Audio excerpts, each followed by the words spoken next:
Stats. The easiest way for the competitive spirited online warriors in us all to define our worth to the gaming community. For some, their KD and killing sprees become the only creed that they cherish, and you'll hear them say, please don't feed. Now that's nicer than most of them say it. Please don't feed. And nobody says that, right? The infatuation with a few specific stats from my own time competing, I have witnessed firsthand it can destroy teams. It can put severe strains on social relationships and friendships, and in some cases, it can consume and destroy the individuals themselves if they become too infatuated with a specific stat that they're not hitting. So let's check off a few items as they pertain to stats. Number 1, the constant checking of the scoreboard to see your progress. This one is bad. I'm at fault here. I have a tough time with it. We'll talk a little bit about that. Number 2, mentioning someone else's stats, typically trash talking them, in comparison to your own after a win or loss. This is probably the worst one up here by far. Super bad. Number 3, focusing on kills and deaths as the end all be all of performance. Very bad and such an archaic stat. Now, I'm no saint when it comes to checking the scoreboard to look at stats. The only time I've seemed to be able to, in recent memory, restrain myself from pressing tab or select or whatever button they have associated to that scoreboard to pop it up is when I've been competing on a LAN environment, because you got to focus.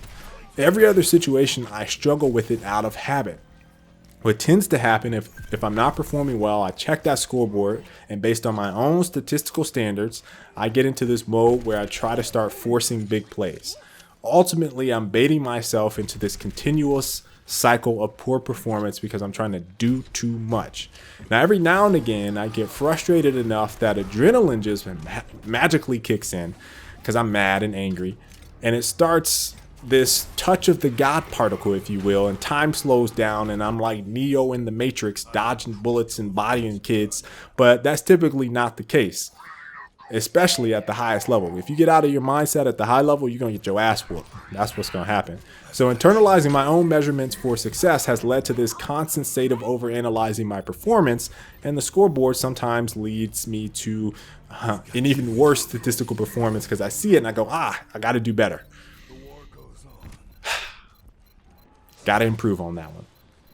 Now, the second one I've never done, at least not in the last 12 years of me competing, but trash talking your teammates for their performance in game. This is so detrimental and toxic. It is the worst possible thing that you can do, and it's going to ultimately lead to your demise. It does not help. It's BS pretty much in multiplayer games. Now, what makes it so frustrating to me is if you've lost, you, Mr. God Almighty, performing all well, you lost and your teammates lost. You took the L just like they did. So if you're passionate about winning and you want that Mickey D's Happy Meal after every game, what good does it do to, one, waste time chatting about your teammates' performance instead of winning the game? You're sitting there trash talking them when you should be trying to work with them to win. Number 2, trash talking after the game. You've already lost. The L is on your stats too, bruh. Like, what are you doing? First point here is that people spend way too much energy focused on berating a teammate rather than trying to work together.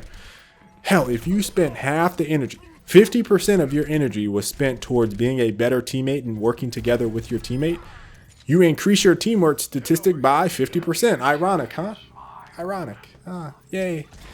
Now, I don't even need to get into trash talking teammates. I've been with the same group of guys for going on 12 years. We are like brothers. There is no performance that any of them can do at this point that is going to make us start arguing and get into a situation where we can't compete. Once you get to that area, you've already lost. You might as well already chalk it up. So you got to change that mindset. Now, what really sucks about all of this is that very few shooters offer statistics that I actually feel can lead to being more self-aware about my performance or my teammates' performance. And this brings me to a little story about Moneyball. It's a movie with Brad Pitt about the Oakland Athletics and basically how they use math, stats, to bring together a team by looking at things like batting average versus, left-handers, right-handers, errors, all these statistics that make great baseball players rather than, evaluating a player, oh man, I love the way he holds that bat. He has a great swing. It's like, what are you talking about? And this is how people used to recruit baseball athletes back in the day. And so when this statistician came in and was like, hey, I think you guys should do this differently, they looked at the numbers. And some of the numbers are much more important than other ones when it comes to performance. Now, the shooter I played that changed the stats that I cared about was Perfect Dark Zero on the Xbox 360. It showed your accuracy per weapon, and I became infatuated with improving my weapon accuracy, so much so that it made me really change how I thought about what I needed to do to improve that stat line. So it would go from, changing the sensitivity on a controller to changing the control scheme, and then eventually working on a controller that allowed me to keep my thumb on the analog stick rather than tapping it off and hitting A to jump, or this ability to do that. And that led to the Razer Anza and the Razer Sabertooth. Now, I worked on both of those controllers before any of that other stuff came out, the Xbox Elite controller, all that stuff. Those are just prototypes of stuff that we were already doing. Even Scuff, to a certain extent, was around the same time. So rather than focusing on kills and deaths, which is like this nebula of just play harder, I focused on something that had a tangible, noticeable effect on my gameplay. Now, more shooters have come along that focus on statistics other than the KD ratio, but not too many of them prominently display those stats in any other place than a personalized page that is not in the team-wide scoreboard while you're in game. Instead, on the team-wide scoreboard, you typically see kills, deaths, assists all the time, everywhere. Now, some games have very in-depth personalized stats that break down things by percentage that you can check outside of the game, but while you're in the game, they're not showing those things. Now, I praise Blizzard on a number of things as it pertains to Overwatch, but hats off here, folks. The way they think about how to display their scoreboard and personal statistics is one of the most well thought out designs I have seen in a shooter. It is worth applauding.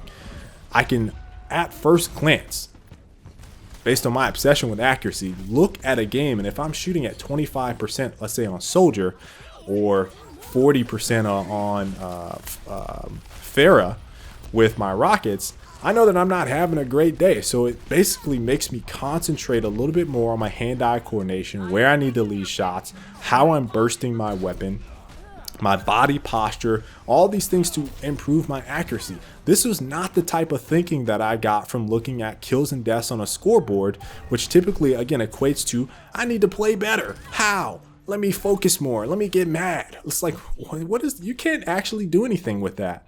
So I can only hope that more developers begin evaluating more statistics to deliver to players in order for them to improve their game while they're playing. Not after the game, but while they're playing, because of that infatuation with chasing the scoreboards. So I want to challenge you guys today, brethren. I want you to focus on a different stat that you don't normally pay much attention to improving, especially if the game allows it and shows it. Now, if you don't typically focus on kill-death ratio, don't use this as an opportunity to be like, I look at assists all the time, so I'm going to focus on KD. Now, don't chase that Happy Meal, bro. McDonald's is bad for you. It's bad, okay? Focus on something else. You may find that you begin evaluating your game on a different level. Now, if you only remember one thing from this video, it's just that I want you to remember that you take that loss. You take that loss even when you perform well. It is not an opportunity for you to trash your teammates. Focus on lifting your teammates up. Focus on being a better teammate, not dragging them down. All right. So hope you guys enjoyed today's video. If you did, please make sure to leave a like. And until the next time, folks, I will catch you all later. Stay frosty.